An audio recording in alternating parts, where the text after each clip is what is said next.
क्या आपके साथ ऐसा हुआ है कि जब हम स्क्रीनिंग कर रहे हैं या फिर हम इंटरव्यू ले रहे हैं तो हमें लग रहा है ये कैंडिडेट तो बस हमारे को ज्वाइन कर ही लेगा, लेकिन फिर पता नहीं अनफॉर्चुनेटली क्या हुआ, उसने ना तो ज्वाइन किया ना इंटरेस्ट दिखाया और फिर बात खत्म हो गई। यही बात मैंने अभी एक सेशन आया था उसमें भी कही थी, कैंडिडेट एक्सपीरियंस में, क्योंकि कैंडिडेट को एक्सपीरियंस अच्छा नहीं मिला इसलिए वो नहीं आया। लेकिन क्या सिर्फ एक यही रीजन हो सकता है कि कैंडिडेट क्यों टर्न अप नहीं हुआ? हमें कैसे पता चले कि ये कैंडिडेट इंटरेस्टेड है? आज हम इसी पे बात करेंगे, अगर ऐसे ही डाउट है आपको। Hello everyone, this is Sugandha and you are watching ready to get update and welcome back to my channel. और आज हम डिस्कस करने वाले हैं आज हम डिस्कस करने वाले हैं कि how to know that candidate is interested.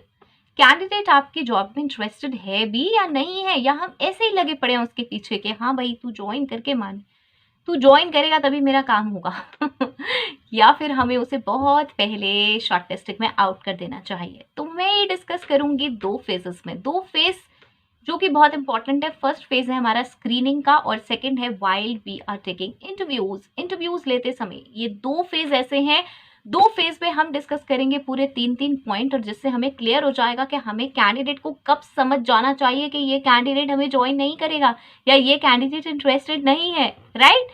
सो चलिए ऐसे स्टार्ट कर लेते हैं। लेकिन एक चीज तो बनती है कि चैनल पे पहली बार आए हैं तो सब्सक्राइब कर दीजिए और वो जो क्यूट से बेल आइकन है उसको हिट कर दीजिए, बिकॉज ऐसे सेशंस जो आप मुझसे रिक्वेस्ट करते हैं, यस ये रिक्वेस्टेड करा गया है, ये मुझसे पूछा गया था कि मैम पता ही नहीं चलता, कैंडिडेट्स टर्न अप नहीं हो रहे हैं, पता नहीं क्या प्रॉब्लम है। बात करी सब कुछ ठीक था लेकिन अब कहाँ चला गया। तो ये ऐसे सेशंस आपको मिल जाएंगे आपके नोटिफिकेशन फीड में जब भी वो अपलोड होंगे। और दूसरा चैनल आ गया है रेडी फॉर एसएस इंग्लिश, जाइए वो सारे सेशंस आपको इंग्लिश में मिलेंगे। थोड़ा सा भी डिले हो गए हैं लेकिन वहाँ ज़रूर आएंगे, वहाँ अपनी अटेंडेंस देते रहें जिससे मुझे पता चले यार वहाँ पे भी क्राउड हो गया है तो वहाँ भी सेशंस आने चाहिए, राइट। सो स्टार्ट कर लेते हैं। और सबसे पहले मैंने बात करी फेज 1 की जो कि है स्क्रीनिंग। स्क्रीनिंग में हमारा सबसे पहला काम क्या होता है भाई? सबसे पहला काम होता है प्रोफाइल या रेज्यूमे या सीवी को देखना। वहाँ पे हमें क्या करना है? सबसे पहली चीज जो हमें चेक करनी है सीवी में या रेज्यूमे में वो ये चेक करनी है क्या वो सीवी कस्टमाइज्ड है या फिर उसने वो एक सीवी बनाया हुआ है उसको सब जगह चिपका देता है। हमारी जो कंपनी है उसके अकॉर्डिंग कस्टमाइज सीवी है या नहीं है, या फिर उसने बस एक बना लिया और उसका पूरे दिन में काम यही है कि 10 जगह उसे जॉब अप्लाई करनी ही करनी है। तो इसका मतलब वो तो बस तुक्का बिठा रहा है ना कि चाहे कहीं भी हो जाए, तो यहाँ नहीं तो वहाँ हो जाए।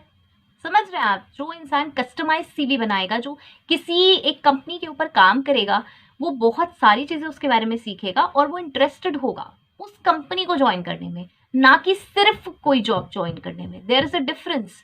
एक पर्सन का मोटिव है कि बस मुझे कोई भी जॉब मिल जाए और एक पर्सन का यार मुझे इस कंपनी में जॉब चाहिए, सब कुछ सही है मेरे अकॉर्डिंग है, सब बढ़िया है, राइट। तो ये चीज हमें चेक करनी है कस्टमाइज सीवी है नहीं है। दूसरा, मैचिंग विद जेडी, उसका प्रोफाइल मेरे जेडी से मैच करता है या फिर कोई अता पता ही नहीं है, मैं किस जिस चीज के लिए उसे हायर कर रही हूँ उसका उसके प्रोफाइल से कोई लिंक नहीं है। दूसरी चीज, चलिए लिंक नहीं है, स्विच कर रहा है, हो सकता है कि अभी किसी और करियर में था फिर दूसरे करियर में स्विच कर रहा है, तो ऐसी कोई तो बात होगी ऑब्जेक्टिव्स में लिखी हुई। करियर ऑब्जेक्टिव्स में तो आज तो वो मेंशन करेगा ना कि पहले मेरा ये प्रोफाइल था, now I am switching to this and now I am looking to become this, right. इसीलिए इससे क्या लेसन मिलता है? अगर आप एक कैंडिडेट हैं तो क्या ध्यान रखना है हमें? पहली बात तो कस्टमाइज सीवी बनाना है। दूसरी चीज क्या करनी है? दूसरी चीज हमें करियर ऑब्जेक्टिव में कहीं तो मेंशन करना है, कहीं तो वो टैग्स लगाएंगे जो आपके करंट प्रोफाइल के हैं। अगर आप स्विच कर रहे हैं, आप 10 साल किसी और इंडस्ट्री में किसी और प्रोफाइल पे काम करते थे, आज आपको लगता है उसका स्कोप नहीं है, ठीक है कोई प्रॉब्लम नहीं, आप स्विच करना चाहते हैं तो जिसमें करना चाहते हैं उसके बारे में कुछ तो जानेंगे, तो उसके बारे में कुछ तो लिखेंगे, knowledge of this this this this, कहीं तो कुछ मैच हो रहा होगा, राइट। तो इस चीज को जरूर चेक कर लें प्रोफाइल और रेज्यूमे शॉर्टलिस्ट करते समय। वहीं आपको पता चल जाएगा कि कैंडिडेट एक सीवी उठा के पूरे दिन सबको चिपका रहा है या फिर वो इंटरेस्टेड है। ओके, उसके बाद सेकंड काम हम क्या करते हैं स्क्रीनिंग में? Cold calling. यस, जब तक कॉल नहीं करेंगे पता नहीं चलेगा कुछ भी। कोल्ड कॉलिंग करी, वहां से बहुत ही डल सा आंसर आया, हेलो, यस, हु, कौन बोल रहा है? I am talking from this company. अच्छा, तो देन वाई, राइट। इंटरेस्टेड नहीं है उसका जानने में, ठीक है, बहुत ही कैजुअल बंदा है, उसको पता चल गया कि हाँ भाई उस कंपनी से कॉल आई, तब भी वो इंटरेस्टेड नहीं है, साउंडिंग वेरी डल, क्यों वो उस पर वर्क करेंगे? नहीं करेंगे हम उस पर वर्क, हम वहीं उसको काट देंगे, क्योंकि ये प्रॉब्लम जो पहली कॉल में आ रही है ये नेक्स्ट भी आएगी, और फिर हम उसको अपनी इंटरव्यू की लिस्ट में मान लेंगे। पहली बात तो वो इंटरव्यू देने नहीं आएगा, तो वहाँ हमारा कांटा लग जाएगा, वहाँ हमारी सारी कहानी खत्म हो जाएगी। वो जो 100 में से हमने 100 लाइन अप करे और 20 लोग आते हैं, वो ऐसे 80 लोग इन्हीं में से ही होते हैं, राइट? सो यहाँ कोल्ड कॉलिंग में हमें ध्यान रखना है, the candidate should be enthusiastic, right? He should be excited, he should be communicative, बात करने वाला होना चाहिए, क्वेश्चन आंसर पूछने वाला होना चाहिए। कॉल पे आपने कुछ पूछा तो उसके पास भी कुछ क्वेश्चन होने चाहिए। ऐसा नहीं है कि अपनी सारी कहानी खोल दी और फिर कह रहा है ओके, उसने कहा मैं आपको फिर further I will call you later, I will call you later. Interviewer कह रहा है, जो कॉल कर रहा है HR, वो कह रहा है I will call you later, तो कह रहा है हाँ ठीक है ओके, करके उसने काट के खत्म की कहानी। तो इसका मतलब वो इंटरेस्टेड नहीं है ना, ठीक है करेंगे, ठीक है नहीं है कोई नहीं। उसको होना चाहिए क्या क्या क्वेश्चंस पूछे, वो इंटरव्यू के बारे में पूछे, वेन्यू के बारे में पूछे, डेट के बारे में पूछे। अगर वो वर्किंग है तो उसको कंसर्न होना चाहिए इन चीज़ों का, वर्किंग नहीं है तब भी इंसान अपने इंटरव्यू के लिए तो प्रिपेयर करेगा ही ना, तो उसको डेट तो जाननी होगी। इसका मतलब नहीं है वो इंटरेस्टेड, राइट? तो वहीं से समझ जाइए वो इंटरेस्टेड नहीं है। आगे मत बढ़िए उस कैंडिडेट पर, क्योंकि उसने सामने से इंटरेस्ट नहीं दिखाया, उसे कोई इंटरेस्ट नहीं है, और उसने कुछ क्वेश्चंस भी नहीं पूछे आपसे। चाहे पहली कॉल हो, पर्सन कुछ तो पूछेगा ना कि भाई किस चीज़ के लिए आप बात कर रहे हो, क्या है प्रोफाइल, और कब इंटरव्यूज़ हैं, क्या वेन्यू है, क्या डेट है। अपनी भी तो आप चीज़ें कुछ सेट करोगे। तो वो अगर कैंडिडेट पूछ ही नहीं रहा है तो इसका मतलब वो इंटरेस्टेड नहीं है, राइट? आई होप सो आपको समझ आ रहा होगा। ये छोटी छोटी चीज़ें ध्यान रखिएगा जब ये करते हैं, तो वहीं से आपकी जो लिस्ट है ना वो बहुत ही ज़्यादा कन्फर्म हो जाएगी। 20 लोग चाहे आप इंटरव्यू में बुलाएं, लेकिन ऐसा तो हो कम से कम 15-16 लोग आए। देखिए वो 2 4 5 हमेशा ही नहीं आएंगे, लेकिन अगर ऐसा हुआ कि 20 लोग बुलाए और 2 ही लोग आए, तो यार क्या होगा, मतलब कहाँ मुँह छुपाएंगे, ठीक है? तो इस वजह से इस चीज़ को कम करने के लिए ये सारे टिप्स हैं, इनको ज़रूर ध्यान रखें। तो हो गई हमारी कोल्ड कॉलिंग। अब आता है थर्ड, हमने उसको ईमेल भेजी, ईमेल का रिस्पॉन्ड, हमने उसे ईमेल भेजी और वहाँ से कोई वापस रिस्पॉन्ड ही नहीं आया। फिर आप कॉल लगा रहे हैं 4 दिन बाद, जी आपने मेल देखी? जी नहीं मैंने नहीं देखी। कहते अच्छा आई थी, हाँ हाँ वो आई थी, वो शायद स्पैम में चली गई होगी। तो भैया स्पैम से तुम वापस रिप्लाई करोगे ना, या फिर हाँ मैंने देखी नहीं बट आई विल सी। एक होता है कि चलो नहीं मिस हो गई, ठीक है, हो सकती है, मुझसे भी हो सकती है, किसी से भी मिस हो सकती है मेल। कमेंट बॉक्स में आप इतनी क्वेरी करते हैं, कई कई बार तो ऐसा हो जाता है कि 10 दिन भी नहीं करे, लेकिन मैं ये कहूँगी नहीं कोई आया ही नहीं था, तो ये तो गड़बड़ है यार, है ना? तो इसलिए ईमेल का रिस्पॉन्ड नहीं आया। आपने इंटरव्यू की वो भेजी कि हाँ जी आपका इंटरव्यू है, वहाँ से कुछ भी एक्सेप्टेंस मेल नहीं आई, आपने उसको ऐड कर लिया उस पर्सन को अपने में। नहीं, ऐसी एक डाउट की लिस्ट अलग बना के रखिए कि डाउट है, इनसे कुछ भी नहीं आया है, उनको कॉल करके कंफर्म करें, राइट? ये अपने काम को परफेक्ट बनाने का तरीका है। परफेक्ट फिर भी कभी भी नहीं होता। जब भी मैं ये वर्ड यूज़ करती हूँ तो मैं दोबारा इसलिए बात बोलती हूँ क्योंकि आप कहेंगे कि फिर मेरे से ही आके कहेंगे नहीं मैम ऐसा ऐसा सब कुछ करा था लेकिन फिर भी इतने लोग नहीं आए। तो वो फिर भी होगा क्योंकि कुछ लोग होंगे ही जो सब कुछ कहने के बाद भी नहीं आएंगे। तो ठीक है, उन पे हम काम नहीं कर रहे हैं, लेकिन हम अपनी श्योरिटी पूरी कर रहे हैं। फाइन। सो ईमेल का कैसे रिस्पॉन्ड आया है, थैंकफुल रिस्पॉन्ड है, प्रोफेशनल लैंग्वेज यूज़ हो रही है नहीं, या कैजुअल ओके नीचे होता है। जैसे हम कोई मेल देखते हैं तो आजकल एक कंसेप्ट है ना कि वो नीचे लिख के आ रहा होता है रिप्लाई, तो लोग बहुत बार आलसी लोग क्या करते हैं, खाली ओके लिख देते हैं या उसका थैंक्स लिख देते हैं, है रिसीव्ड विद थैंक्स, वो उसी को ही दबा के खत्म करते हैं। लिंक्डइन में भी आजकल मैसेजिंग में ये वाला ऑप्शन है कि वो वही लिखा होता है तो उसको आप ऐसे ही भेज दो। तो वो आलस वाला टाइप का रिप्लाई आया है या फिर प्रॉपर उसने रिप्लाई करा है? प्रॉपर करा है तो आप समझ लीजिए 80-90% के वो आएगा और वो इंटरेस्टेड है। फाइन। तो ये हो गई हमारी फेज 1 जिसमें हमने देख लिए 3 पॉइंट। अब आ जाती है हमारी फेज 2। इंटरव्यूज के टाइम हमें क्या ध्यान रखना है?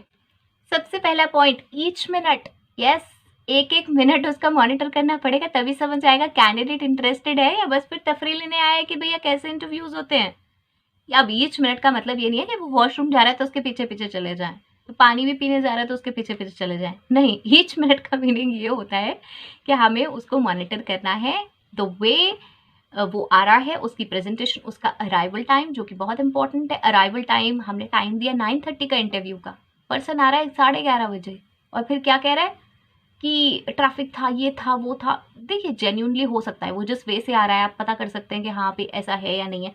अब सभी लोग ऐसे नहीं होंगे ना, फिर वो बात करते में कैसे बात कर रहा है वो देख के आपको पता चल जाएगा कि वो ट्रैफिक का बहाना हो रहा है या फिर वो सच में प्रॉब्लम हो सकती है, या फिर वो कोई और वैसे ही प्रॉब्लम लेके आया है, राइट? तो अराइवल टाइम, उसका प्रेजेंटेशन कैसा है, अटायर कैसा है। नाउ अटायर की मैं जब भी बात करती हूँ तो मैं दोबारा इसलिए टोकती हूँ कि आप ये ना सोचें कि वो बहुत ही ज़्यादा अट्रैक्टिव क्लोथ्स पहन के आया है, बहुत ब्राइट कलर्स पहन के आया है, या बहुत ही अच्छे से तैयार होके आई हैं फीमेल्स, तो वो बहुत ही अच्छे तरीके से आई हैं। इसका मीनिंग ये नहीं है। डिसेंट लुक होना चाहिए किसी का भी, चाहे वो मेल हो चाहे फीमेल हो, डिसेंट लुक में आए, प्रोफेशनल में डिसेंट लुक में आए। ऐसा नहीं बहुत छन छन करती हुई आ रही है तो आपको लग रहा है अरे यार ये तो बहुत प्रिटी लग रही है, तो बहुत स्मार्ट लग रही है, तो यहाँ कोई फेस्टिवल सेलिब्रेशन नहीं हो रहा है, राइट?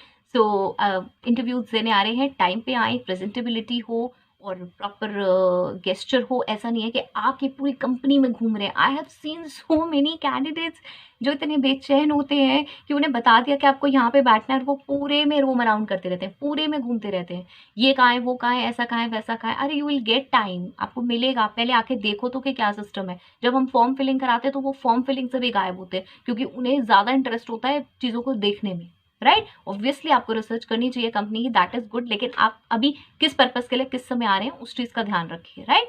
फिर उसकी ईच मिनट में आती हैं वो किस टाइप के उसने क्वेश्चंस पूछे, वो कैसे वॉक हुआ तो उसकी क्या बैठने की स्थिति थी, मतलब जब वो आया तो अपने आप ही चेयर उसने खटखटाई या अपने आप बैठ गया, बिना पूछे बैठ गया। ये सारी चीजें जो एक मैंने बहुत बार एटिकेट्स में बताई हैं, इंटरव्यू एटिकेट्स में, ये हमें नोटिस करनी पड़ेंगी।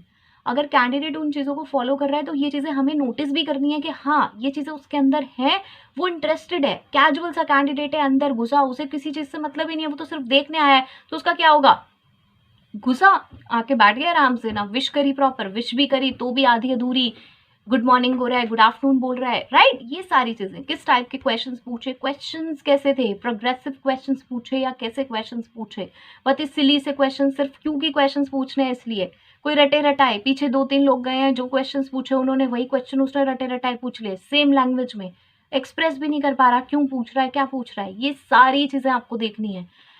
वहां पे ब्लाइंड मत होइए, क्योंकि यही आपको हेल्प करेगी आपका डिसीजन लेने में, ओके? सेकेंड बहुत इंपॉर्टेंट चीज, टेस्ट रिसर्च, उसकी रिसर्च को टेस्ट करना है, हमारी कंपनी के बारे में वो कितना जानता है, क्यों इंटरेस्टेड है हमारी कंपनी में, क्यों आने में इंटरेस्टेड, इतने सारे लोग अप्लाई कर रहे हैं, what is the reason, only job only package, क्या ये सिर्फ इंटरेस्ट है, ज्यादा टाइम नहीं टिकेगा, दूसरी जॉब दूसरी पैकेज मिलेगी चला जाएगा, right?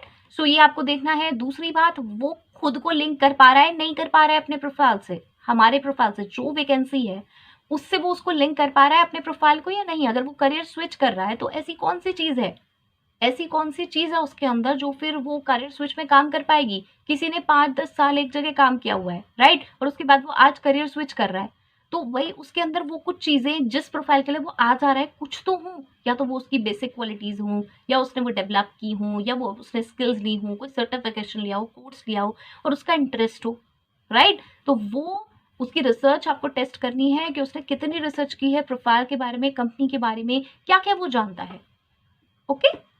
Third most important, exit and follow up, जो हम अक्सर भूल जाते हैं। इंटरव्यू खत्म, हम भी अपना बस्ता बंद कर और चल दिए, हमने यही नहीं देखा कि जब इंटरव्यू बंद हो रहा है, खत्म हो रहा है, तो सामने वाले कैंडिडेट का क्या अप्रोच है, वो कितना पॉजिटिव है। अगर आप एक बाहर वाले पार्ट पे हैं, मतलब अगर आप इंटरव्यू का पार्ट नहीं है एज एन एचआर और आप बाहर हैं, तो भी ये चीज नोटिस करें कि जब एक मूव होके जा रहा है बाहर, तो वो कैजुअली जा रहा है, उसकी लैंग्वेज कैसी है, अंदर इंटरव्यू जिन्होंने लिया उनके लिए वो क्या बात कर रहा है बाहर निकल कर, ये चीजें बहुत इंपॉर्टेंट है। अगर वो आज ही रिस्पेक्ट नहीं कर रहा है जिन्होंने क्वेश्चंस पूछे अंदर, वो ये कह रहा है अरे यार अंदर तो ना बकवास कर रहे हैं, पता नहीं क्या फालतू के क्वेश्चंस पूछ रहे थे, इस तरीके की लैंग्वेज यूज कर रहा है, इस तरीके की उसकी वे है बात करने की और इस तरीके का उसका थॉट प्रोसेस है, तो ऐसा कैंडिडेट कितने दिन तक काम कर पाएगा एज एन एम्प्लॉय, ओके?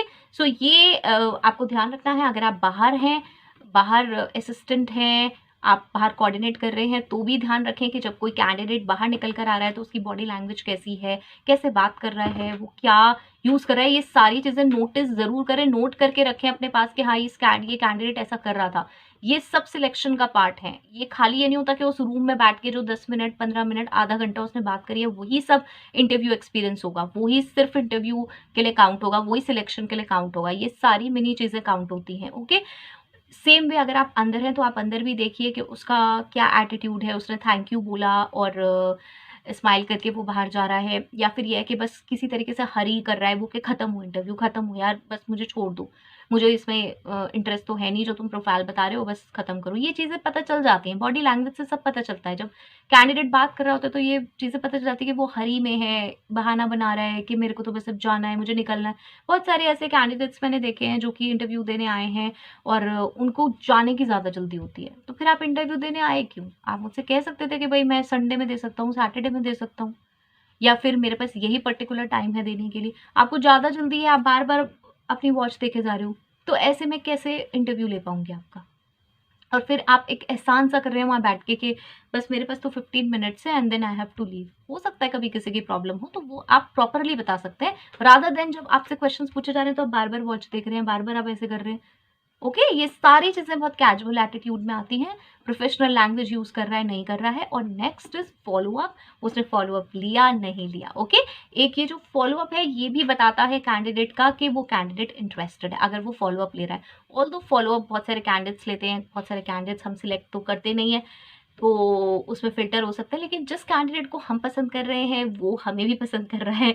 मतलब जिसको हम चूज़ करना चाहते हैं वो भी फ़ॉलो अप ले रहा है, दैट मीन्स वो इंटरेस्टेड है, तो ये हमारे सिलेक्शन का पार्ट हो सकता है, ये हमारे सिलेक्शन में हेल्प कर सकता है। Okay, so I hope so ये बेनिफिशियल होगा। मैंने इसको बहुत क्लियरली बताया क्योंकि मुझे बहुत सारे इस तरीके के क्वेश्चंस कमेंट बॉक्स में बहुत बार मिले हैं कि मैम पता नहीं चल पाता कैंडिडेट का, और कैसे पता करें कि कैंडिडेट इंटरेस्टेड है नहीं है, कैसे टर्न अप हो।